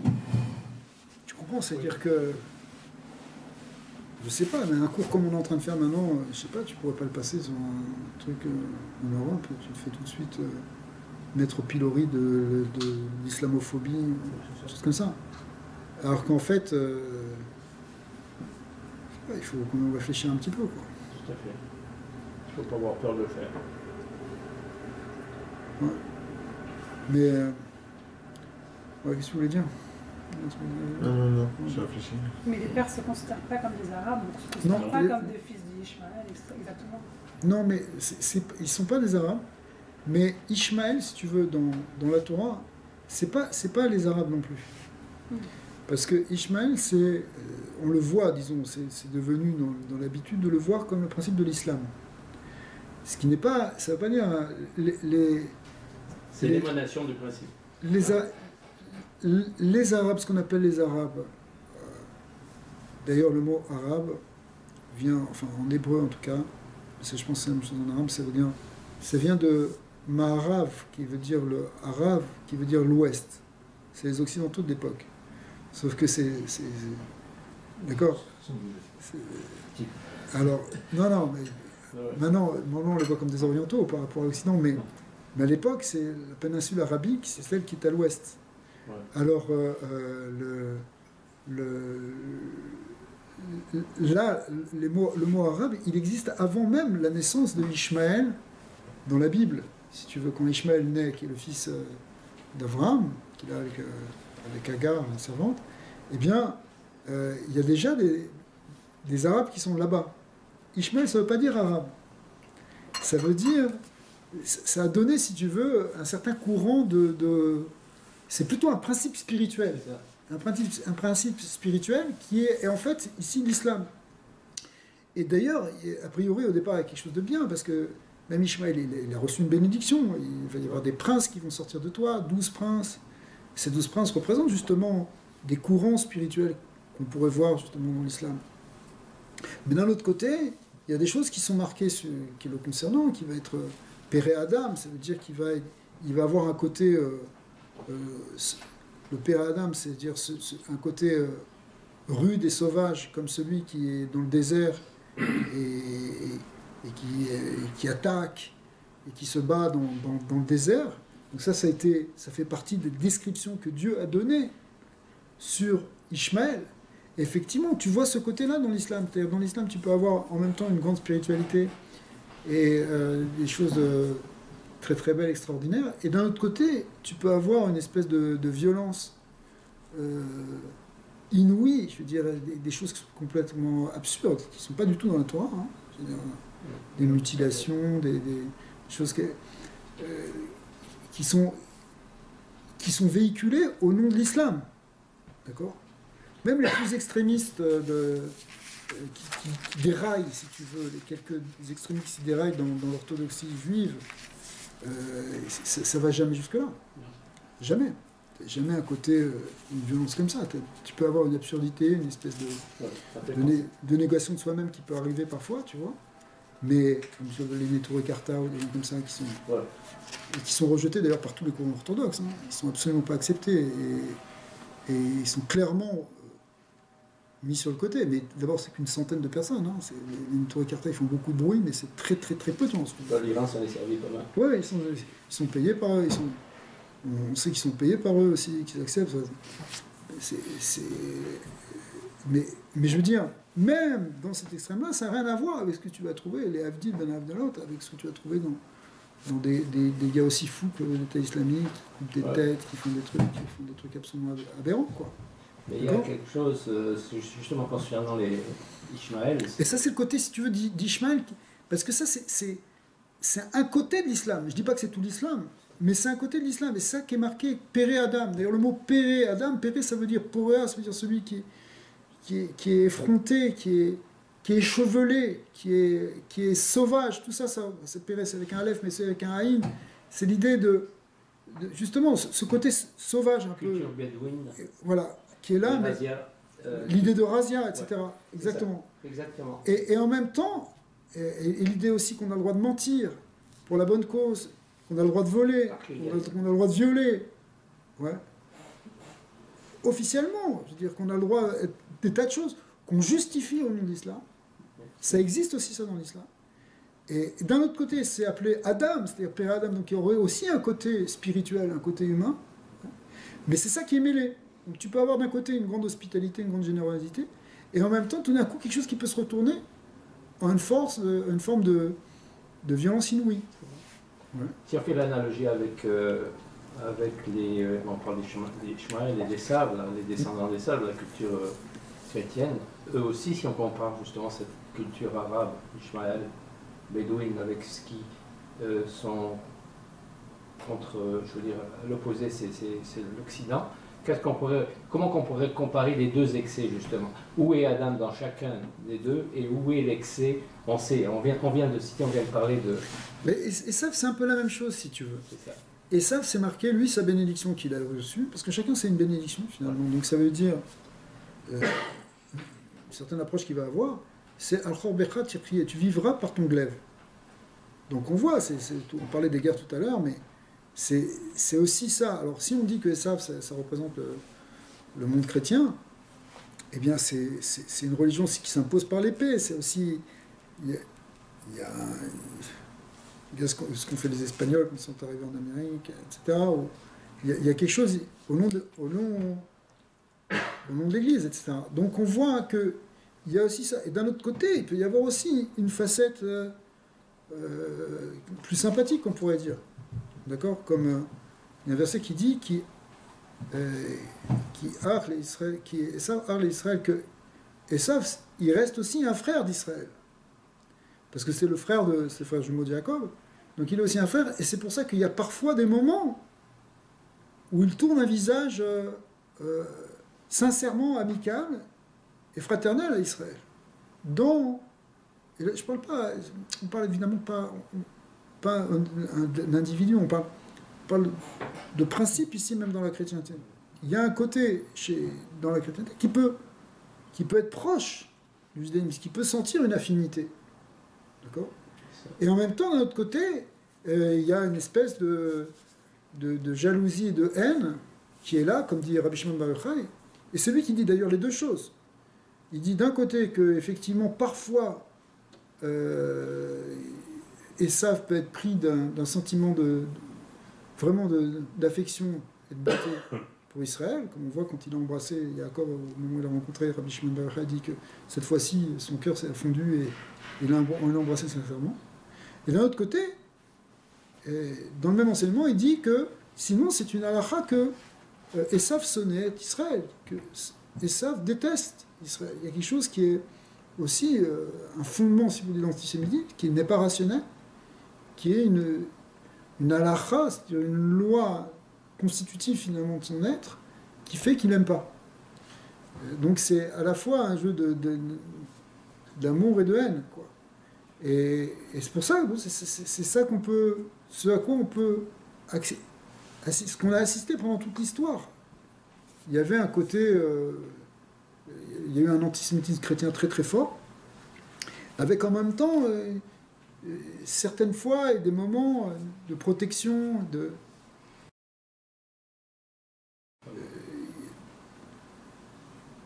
en tout cas, tu peux retrouver donc ça chez Esav et chez Ishmaël. C'est intéressant de se poser la question parce qu'on arrive maintenant, on est dans une période messianique, et toute question que l'humain peut se poser à un humain, c'est la seule question qu'il peut se poser, c'est comment que ce miracle va arriver. Et alors on essaie de comprendre comment. Mais en fait, on est en train de vivre le miracle. Ouais. Ce qui est intéressant, c'est que vraiment, on vit ce miracle. Mais l'idée, si on veut regarder ce qui se passe pour le peuple juif et ce qui se passe en Eretz Israël, on voit chaque jour un miracle. On dit 70 ans de l'État d'Israël, mais c'est 70 ans de miracle complet. Déjà, le fait que ça a été accepté par les nations, et l'idée de reconstruction d'un État, et ensuite, finalement, tout de suite après, la guerre en 48, c'était un des plus grands miracles. Les Juifs, ils avaient quelques fusils. En face, il y avait des armes régulières. La Jordanie, c'était d'une puissance colossale à côté. Les Anglais ont laissé beaucoup d'armements aux Arabes à l'époque. Mais et puis c'était des pays qui étaient constitués contre. Donc ça, c'était des grands miracles. Après, dans les années 50 aussi, en 56, etc., la guerre des 6 jours, la guerre en 67, c'est des vrais nissim, des vrais miracles officiels. Des gens qui ont vu des choses, qui ont perçu, même chez les Arabes, des choses incroyables, comment cette guerre a été gagnée. Et en même temps, le fait qu'on réunifie Jérusalem, qui a été séparée par les Jordaniens. D'accord ? Parce que Jérusalem, elle n'était pas séparée avant. Les Jordaniens qui ont fait ça en 48. Donc il y a eu presque 20 ans de séparation et de profanation. Ils en ont profité pour détruire des édifices extraordinaires, des grandes synagogues à l'époque. La fameuse synagogue de la Hourba, qui est dans la vieille ville, qui maintenant a été reconstruite il y a à peine 10 ans.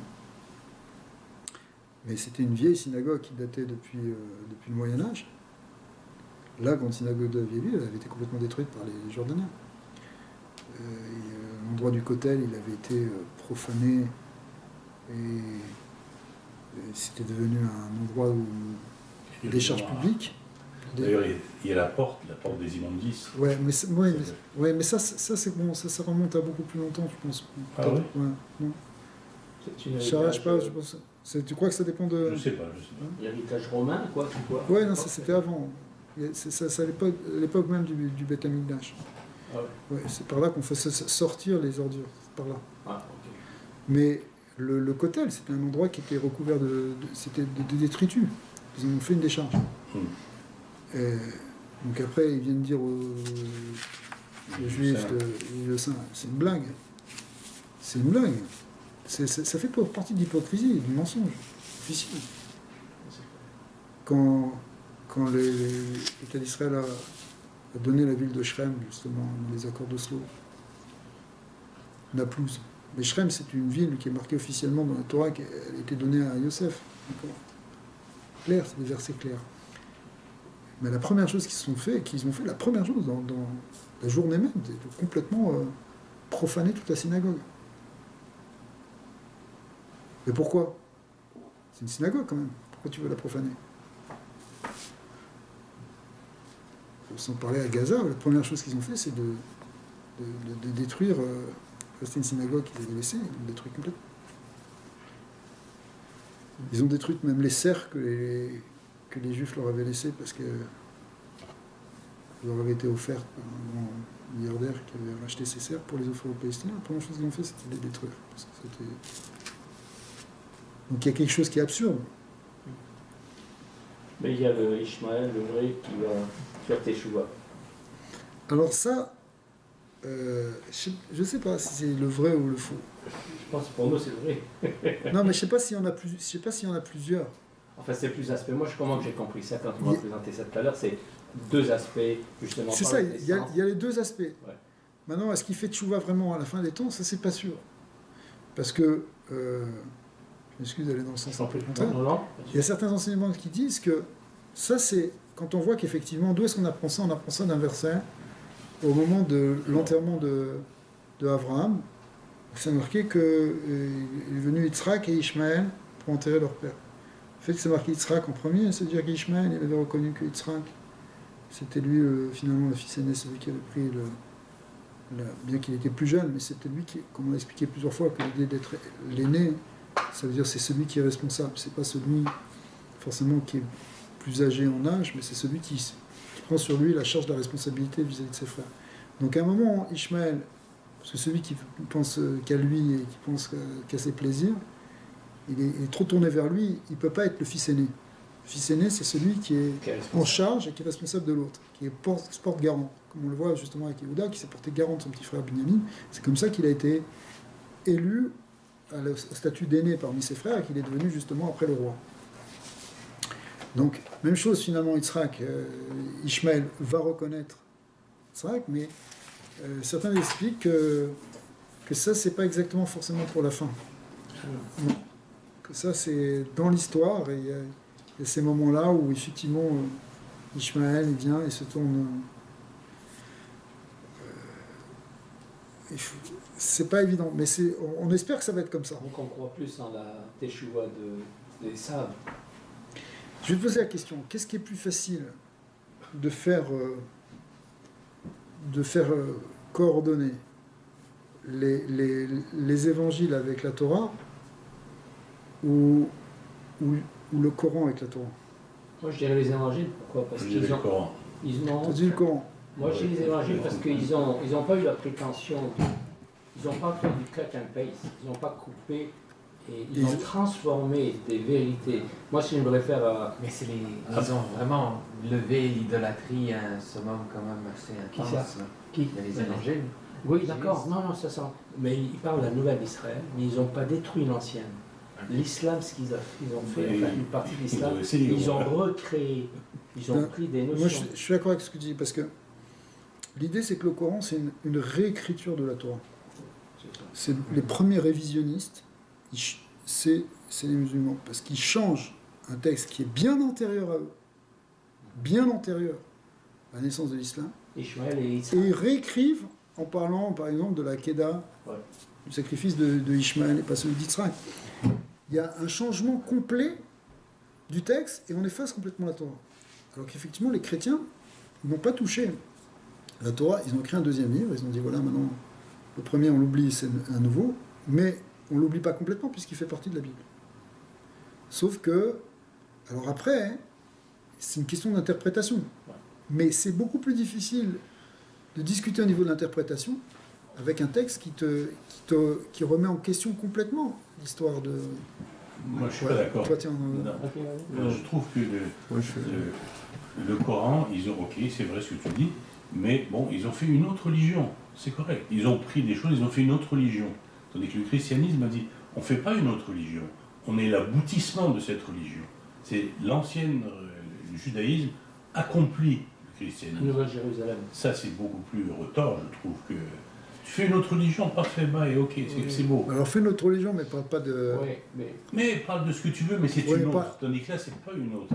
C'est le prolongement, c'est l'accomplissement. Ouais. Mais la question était, qu'est-ce qui est plus facile pour l'une des deux parties pour faire Teshuvah? C'est ça. Il y en a un qui vient de moins loin que l'autre. Ishmaël Ishmaël vient, il part. Non, je trouve pas. Ben, moi, j'ai longtemps pensé à ça. Quand j'ai réfléchi, je vais même te dire quelque chose de particulier. J'ai parlé avec un... Non, mais ce que tu dis, c'est vrai. Il y a des commentaires. Il y a des grands maîtres de la Kabbalah qui disent comme toi. Voilà. Qui disent qu'à la fin, c'est marqué Vishpot Be'ar Esav, Dieu va venir sur la montagne d'Esav et il va juger Esav. Ouais. Et ça veut dire dire qu'il va juger, ça ne veut pas dire qu'il va punir, ça veut dire qu'on va sortir ce qui est vrai et ce qui n'est pas vrai. Parfait. Dans Esav. C'est-à-dire dans le christianisme, par exemple, on peut corriger des choses. On peut dire, voilà, ce que vous dites sur Jésus, il ne faut pas le dire sur Jésus, il faut le dire sur le peuple d'Israël. Il faut changer les choses. D'accord, lieu de sauveur. Il y a des choses qu'on peut changer, d'accord? Ouais. Je ne suis pas sûr. T'es pas sûr? Non, pas du tout. Non, je plutôt sur la Bible. Ça, non. J'ai passé 25 ans là, dans le cœur de... À bien étudier ça? Non, mais je travaille pour les cardinaux, les trucs, là, puis les messages, je le connais bien. Je ne dis pas que c'est bien ou mal, mais c'est leur message. Là. Mais... Oui, c'est ça. Non. Jamais ils admettront. Je vois pas comment ils... Bon, peut-être amiral, bien sûr. Comment ils vont admettre que... Ben, écoute, il y a quand même ils n'ont pas la vérité, là.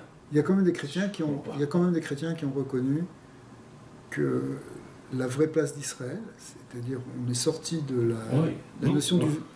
Non, du virus Israël, que... Oui.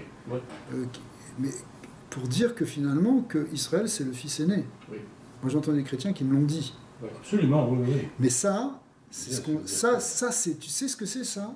Dire ça, c'est ce qu'on voit avec l'ange d'Esav, qui, dans la lutte contre Jacob, à la fin, il lui dit, il lui donne son nom de Israël. Il le reconnaît en tant qu'Israël. Et ça, cet ange-là, on le voit comme l'ange d'Esav. Donc l'ange d'Esav, ça veut dire bien ce que ça veut dire, d'après notre explication. C'est justement, c'est qu'à un moment, on attend ça quelque part des chrétiens. Parce que c'est leur salut à eux aussi. En fait, c'est d'une certaine manière, au lieu de...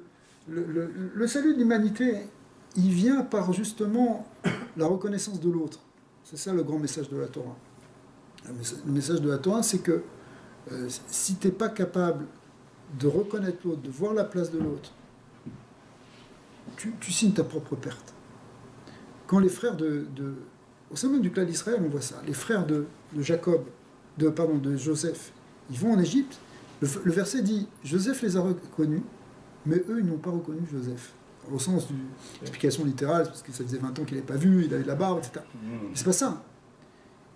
Ils l'ont pas reconnu, ça veut dire ils ne sont pas capables de reconnaître les frères. Et une des interprétations, c'est que les frères ici de Joseph, ça représente les nations, et Joseph, ça représente Israël. Ils sont pas, quand tu n'es pas capable de reconnaître ton frère, mais c'est vrai quelque chose, si vous voulez, c'est un enseignement qui est universel pour nous tous, pour tout le monde peut, même à un niveau individuel. Si tu n'es pas capable de reconnaître l'autre, finalement, tu signes ta propre perte dans ton existence, c'est ton existence. Parce qu'il te manque l'autre partie de toi-même. D'accord ? Tout en lui laissant sa place. Attention, c'est pas que l'autre, tu le phagocytes et tu en fais simplement une partie de toi. Mais tu peux pas être complet sans l'autre. C'est ça l'idée majeure. C'est que c'est un peu comme un corps. Et si tu dirais que la main droite, elle ne reconnaît pas la main gauche, mais elle a besoin aussi de la main gauche. C'est des choses qu'elle ne peut pas faire sans elle. D'accord. Justement, dans le chrétien, on dit qu'on est complet parce qu'on vient du judaïsme. Oui, mais en fait, on est complet. Les Juifs sont incomplets pour eux. Oui, mais les Juifs sont prêts à reconnaître aussi les nations. Oui. Mais c'est ça le truc. À condition qu'elle la Bechora a été donnée à Israël par Dieu, c'est pas nous qui avons décidé. Non, après, on peut, si tu veux, si tu veux, après, on peut réfléchir sur la théologie. Des partenaires, mais c'est pas eux qui ont le premier violon, excuse-moi. Mais qu'est-ce qu'ils n'ont pas reconnu, les Juifs? Qu'est-ce qu'ils n'ont pas reconnu, les Juifs? Qu'il y ait une possibilité d'âme divine? Non, mais un messianisme divin. Oui, mais que le messianisme divin, le judaïsme, c'est pas lui le vecteur du messianisme. On a parlé ce soir que de messianisme. Ouais, sauf que la vision qu'on a du messianisme, elle est peut-être un peu plus profonde, justement, et plus ésotérique. Parce que là, on pourrait rentrer... Tout ce que je viens de dire, en fait, c'est expliqué dans la Kabbalah au niveau des séphirotes. C'est les séphirotes de Chorma ou Bina, c'est ça, Yosef et David. Ce sont des forces divines qui descendent et qui se dévoilent. D'accord ? Qui se dévoilent dans le monde, et qui se dévoilent aussi dans l'âme humaine. Mais c'est pas un homme qui devient Dieu ou quelque chose comme ça. C'est pas ça. Donc, s'il y a quelque chose à reconnaître, est-ce qu'on a besoin, est-ce que le peuple juif, il a besoin d'un sauveur de ce type-là? C'est le peuple juif, il amène le salut. Il amène le salut parce qu'il véhicule cette force de bien, cette force divine de la vie dans le monde. C'est ça, de quoi on veut. On veut une force de mort. Et attention, le christianisme, il frôle toujours ça, parce que se prosterner devant une statue, il faut le dire clairement, de quelqu'un qui est quand même qui est mort, finalement. D'accord? Avec du sang qui coule. C'est mortifère comme histoire. D'accord? Ouais, c'est quelque chose que... Ça, c'est quelque chose que, justement, c'est ça que le judaïsme ne peut pas accepter. Qu'on dise qu'il y a quelqu'un qui a montré une voie spirituelle et qui a dévoilé, et qui faisait des miracles, pourquoi pas? Ben, il y en a eu plein. Combien il y en a eu dans le peuple juif des comme ça à l'époque des prophètes? À l'époque des parents aussi. Non, mais c'est classique. Absolument. Je peux vous citer plein de tzadikim, la Havdin, qui étaient capables de faire ça. Elisha Hanavi, exactement. Exactement, et Eliyahu Hanavi et tout ça. Et même à l'époque de Rabbi Meir, de Rabbi Shimon et de Rabbi Akiva, qui étaient de cette même époque. D'accord? Le message que j'ai toujours entendu, c'est que le Messie, il faut qu'il soit un homme, il ne faut pas qu'il... il faut qu'il soit... miracle, on n'en veut pas. Et même ça, parce que le Admor Hazaken, le premier rabbi de Chabad, qui a donné la vision de Chabad, il ne voulait pas faire des miracles ouvertement. Pourquoi? Parce qu'on doit rentrer dans les forces de la nature. La nature aussi, c'est un miracle. Mais d'un autre côté, on dit, sous la table du rabbi, les miracles, ils roulent. Parce qu'ils sont tellement saints que les choses, elles se font de manière incroyable. Il n'y a pas de limite, finalement, quelque part. Donc il y a une dimension miraculeuse. Mais donc, le peuple juif, il n'a pas besoin de ça. Il n'a pas besoin du christianisme. Il n'a pas besoin du christianisme pour être sauvé, pour comprendre quelque chose. Arrêtez d'enfoncer les chrétiens, arrêtez d'enfoncer le peuple juif pour justifier votre vérité qu'ils ont besoin mais qu'ils n'ont pas reconnue et qu'à cause de ça ils sont tout en bas, ils sont dans l'exil. C'est pas vrai, puisque c'est vous qui les oppressez. D'accord. La preuve, c'est que quand cette oppression s'arrête, comme aujourd'hui, c'est arrêté depuis quelques dizaines d'années, d'accord, le peuple juif, il montre qu'il n'a pas besoin. Il n'a pas besoin des chrétiens pour amener des bonnes valeurs, pour amener du bien dans le monde, pour amener ce qu'on appelle du tikkun olam, pour amener même le message de Dieu dans le monde. Pas besoin des chrétiens pour ça. Au contraire, les chrétiens, ils sont venus le prendre dans le peuple juif. D'accord ? Donc le salut du monde, si on est un bon chrétien, il va être de finalement reconnaître justement ce message authentique du judaïsme. À mon avis, c'est rien, c'est ça, moi je pense que en fait... Tu n'es pas convaincu que ça va marcher? Non. Ouais, ben, c'est sûr qu'il y a des gens... Quand on dit yishpot, c'est-à-dire il y a un jugement, c'est pas évident. Enfin, je veux te dire, l'espoir dans le monde chrétien, c'est que la majorité des gens qui sont chrétiens, comme moi je suis menuisier, c'est vrai, ils savent pas, ils connaissent pas leur religion, ils connaissent pas les... Mais c'est ceux qui mènent, là, c'est ça, c'est autre chose. Dans l'islam, c'est toujours comme ça. C'est pareil, ouais. C'est toujours comme ça, on peut parler aussi de l'islam ou des nations. Mais dans le judaïsme, c'est une exigence de connaître, d'étudier, Quand tu veux devenir juif, tu passes un test et pas à peu près, parce qu'il faut que tu dois savoir où tu en es. Je pense que c'est l'une des preuves aussi des exigences et des prérequis pour comprendre la Torah, c'est que il faut montrer beaucoup de vouloir, beaucoup de volonté et aussi beaucoup d'intelligence en fait. L'intelligence humaine, on l'a tous, mais faire appel à cette intelligence pour rentrer dans les textes et comprendre. C'est ça. Mais tu vois, juste pour reprendre l'idée, c'est on se base sur ce verset qui dit qu'à la fin, Dieu va venir sur la montagne de Ésaü et il va juger la montagne d'Ésaü. La montagne, ça veut dire justement, il y a un jugement où il va falloir décider quelque part. Où est le vrai, où n'est pas le vrai. Il doit y avoir une réflexion théologique profonde et honnête. Ce qui est extraordinaire dans le judaïsme, je ne suis pas en train de le vendre, mais c'est que les maîtres de la Torah ne sont pas des dogmatiques. ils vont pas se battre pour un argument s'il risque d'être faux. Ils vont se battre pour savoir si ce qu'ils disent est vrai ou faux. D'accord ? C'est-à-dire, ils veulent aller jusqu'au bout de la recherche de vérité. Ça, c'est quelque chose qui tout le Talmud est basé sur ce principe. D'accord ? Alors, c'est sûr qu'il y a une dimension d'une Torah qui a été révélée, il y a un texte qui est sacré, qui est révélé, sur lequel qu'on va étudier. Il y a une transmission orale, etc. Mais l'idée, c'est vraiment, c'est pour ça que le Talmud, ça peut être même très... ça peut être une pensée quelque part très révolutionnaire, parce qu'on remet tout en question. Il n'y a pas un rabbin qui parle sans qu'il y ait 10 personnes qui lui sautent dessus, qui disent d'où tu sais que c'est vrai. Étudié par le coréen marketing. Dans le marketing coréen, ils étudient le Talmud. Ouais, mais oui, parce que ça forme l'esprit. Ouais. Mais au-delà, si tu veux, de la puissance intellectuelle et de la force de réflexion que ces maîtres avaient, il y a une vraie recherche. Si tu veux, c'était des gens qui étaient et qui sont encore animés de ce qu'on appelle une hirat shamaïm, une vraie crainte du ciel. Et dire quelque chose de faux au nom d'Hachem, ce serait la pire chose qu'ils pourraient imaginer. Alors, bien sûr, il y a eu des tordus dans l'histoire, mais pas dans le Talmud. Dans le Talmud, ceux qui ont parlé là-bas, et quand je dis le Talmud, aussi les commentaires, les Rishonim, c'est-à-dire les médiévaux jusqu'à aujourd'hui, sont des gens qui sont d'abord et avant animés d'une forte crainte de Dieu. Tu touches à la parole divine, là. Tu ne peux pas parler au nom de Dieu et dire que... Tu ne peux pas faire ça. Tu ne peux pas parler au nom de Dieu. Quand tu dis quelque chose, c'est pour ça, bon, nous on se permet ici, on dit des choses, peut-être que... D'accord ? Mais dans un vrai texte de Torah, un vrai maître de Torah, d'accord ?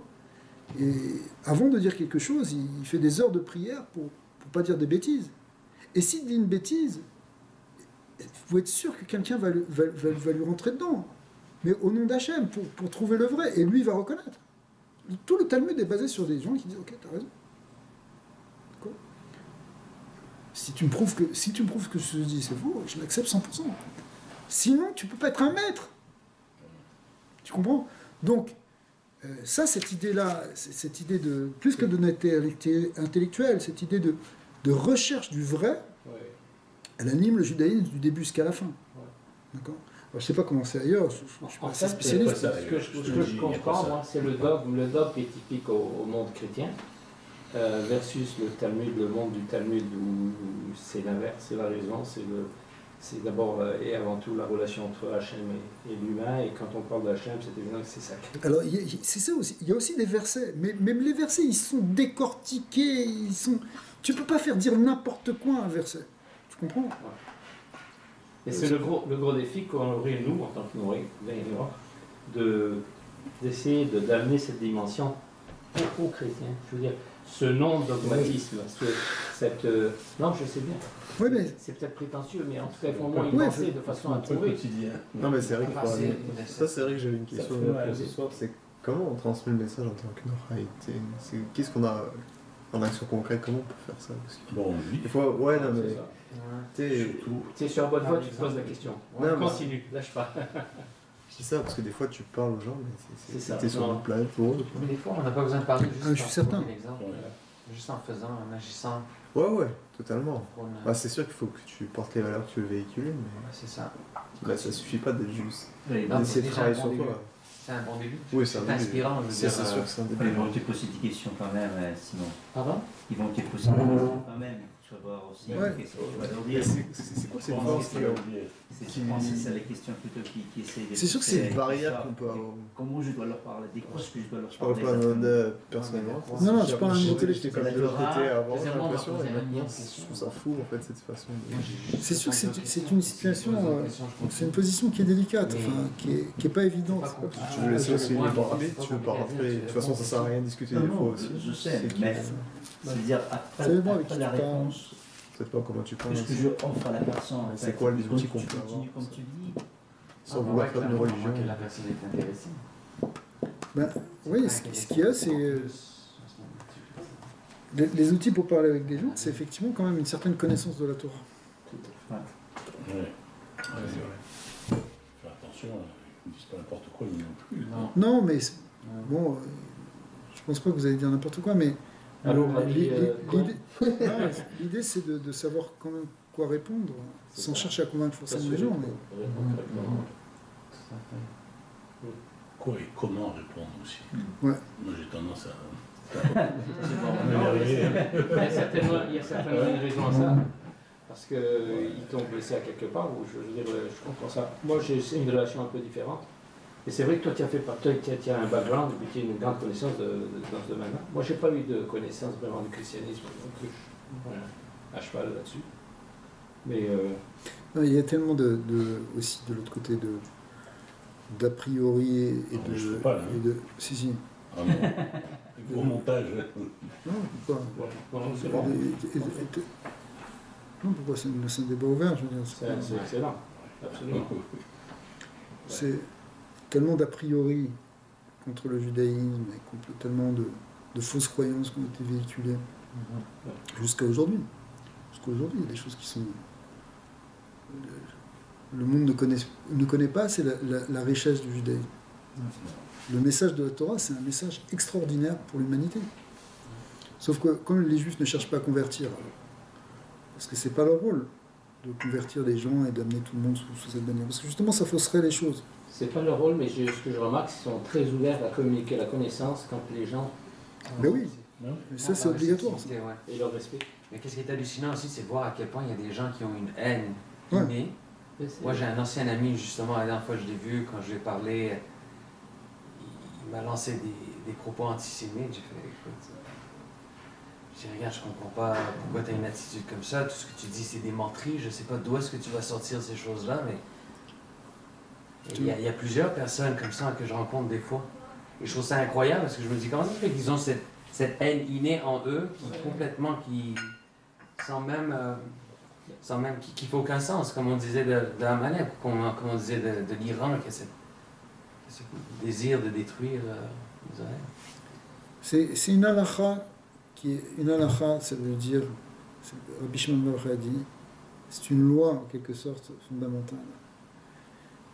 Du monde, parce qu'il y a une opposition qui est inhérente aux forces d'obscurité qui s'opposent à la lumière. Et ceux qui, consciemment ou inconsciemment, prennent de cette force de l'obscurité, à un moment ou à un autre, ça sort comme ça. Ça peut sortir sur autre chose, le côté négatif, le côté du mal, il peut sortir d'une manière ou d'une autre, mais de même tu peux incarner une force messianique, tu peux aussi incarner une force maléfique, si tu veux. Tu vois. Et dans toute symétrie des choses, s'il y a un opposé, il y a son opposé, donc s'il y a un mal extrême comme ça, il y a un bien extrême. Il y a aussi un bien extrême. C'est ça. Il y a Hachem qui Et c'est lui qui se dévoile. Le processus messianique, c'est une libération du divin. C'est la force divine qui est libérée dans le monde, qui commence à apparaître comme un rayon de soleil, qui va en brillant, comme on dit tout à l'heure. Alors bon, si Dieu, on va avoir la délivrance pour tout le peuple d'Israël, et tout ça va se... Et pour tout le monde entier, et tout ça va se révéler de manière concrète très rapidement. Avant Shabbat. Avant Shabbat, dès ce soir. C'est un grand miracle. C'est bon cours.